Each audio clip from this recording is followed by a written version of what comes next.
میں چاہوں تیرے مصطفیٰ کو میرے رب، میں چاہوں تیرے مصطفیٰ کو میرے رب،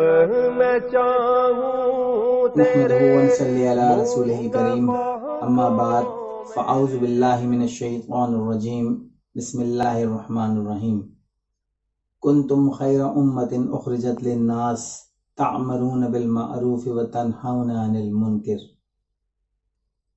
میرے بھائیوں، نبی کریم صلی اللہ علیہ وسلم کی امت یعنی امت محمدیہ کو اللہ رب العزت نے قیامت تک آنے والی تمام اقوام کے اوپر بہت بڑی فضیلت عطا فرمائی، اور اس فضیلت کی بہت ساری وجوہات ہیں۔ ایک تو نبی کریم صلی اللہ علیہ وسلم کی امت ہونا، یہ ایک سب سے بڑی فضیلت ہے کہ جو اس امت کو ملی، اور جس کی وجہ سے یہ امت تمام امتوں میں ممتاز قرار پائی۔ یہ آیت جو ابھی میں نے آپ کے سامنے پڑھی، یہ آیت واضح طور پر امت محمدیہ کا تمام امتوں کے اوپر افضلیت کی وجہ بتاتی ہے۔ اللہ رب العزت فرماتے ہیں کہ تم وہ بہترین امت ہو کہ جو نکالے گئے ہو اس کام کے لیے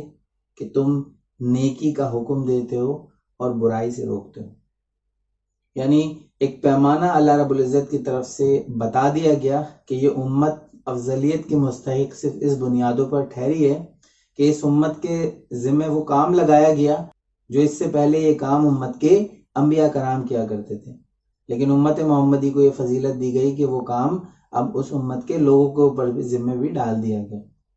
نبی کریم صلی اللہ علیہ وسلم نے حجۃ الوداع کے آخری خطبے میں یہ بات واضح طور پر مسلمانوں کو بتا دی تھی کہ دیکھو، جو پیغام میں نے اللہ کا تم تک پہنچا دیا ہے، اب حاضرین کی یہ ذمہ داری ہے تو وہ غائبین تک یہ پیغام پہنچائیں۔ یعنی وہ لوگ جو اس وقت وہاں موجود تھے، ان پر یہ ذمہ داری لگائی گئی کہ وہ لوگ ان لوگوں تک یہ پیغام پہنچائیں جو اس محفل میں، اس مجمع میں موجود نہیں ہیں۔ اور پھر آپ صلی اللہ علیہ وسلم نے آگے یہ بھی فرمایا کہ بعض مرتبہ یہ بھی ہوتا ہے جو کہنے والا ہوتا ہے، سننے والا اس سے زیادہ عمل کرنے والا بن جاتا ہے۔ یہ نبی کریم صلی اللہ علیہ وسلم کی بات کا مفہوم تھا جو میں نے آپ کے سامنے بیان کی۔ میرے بھائیوں، یہی وہ بات ہے، یہی وہ سرٹیفکیٹ ہے جو نبی کریم صلی اللہ علیہ وسلم کی طرف سے ہمیں ملا، اور جن بنیادوں پر ہم پر یہ لازم قرار پایا کہ اب قیامت تک کوئی نبی نہیں آنا۔ آپ صلی اللہ علیہ وسلم نے کہا تھا کہ انا خاتم النبیین لا نبی بعدی، کہ میں آخری نبی ہوں، خاتم النبیین ہوں، مجھ پر نبوت ختم ہو گئی ہے، اب میرے بعد کوئی نبی نہیں آنا۔ تو جب نبی کوئی نہیں آنا تو امت کے اندر جس طرح کے بھی بگاڑ، جس طرح کی بھی گمراہی یہ سامنے آئے گی، اس گمراہی، اس بگاڑ کو سدھارنے کی ذمہ داری امت کے لوگوں پر ہی ڈالی گئی ہے۔ اور امت کے جو لوگ ہیں وہ کس طرح اس گمراہی کا مقابلہ کریں گے؟ اللہ رب العزت کی کتاب قرآن مجید اور نبی کریم صلی اللہ علیہ وسلم کا فرمان احادیث نبوی صلی اللہ علیہ وسلم کے ذریعے سے۔ یاد رکھیے گا کہ اس سے پہلے جتنی بھی امتیں گزری ہیں، اللہ رب العزت نے ان میں صرف اور صرف اس امت کے انبیاء کرام پر یہ ذمہ داری لگائی تھی کہ وہ امت تک واضح نصیحت کا پیغام پہنچا سکتے تھے، لیکن اس امت کو اوپن لائسنس ملا ہے کہ ہر شخص پر یہ ذمہ داری عائد ہوتی ہے کہ وہ اللہ کا پیغام اور نبی کریم صلی اللہ علیہ وسلم کا فرمان دوسرے لوگوں تک پہنچائے اور دین کی خدمت میں اپنا حصہ ڈالے۔ یہ ضروری نہیں ہے کہ کوئی شخص جو ایک انتہائی لمبی داڑھی رکھتا ہو، سر پر امامہ ہو اس کے، لمبا سا چوغا پہنا ہو، پائنچے اوپر ہو اس کے، وہی دین کا پیغام لوگوں تک پہنچائے گا۔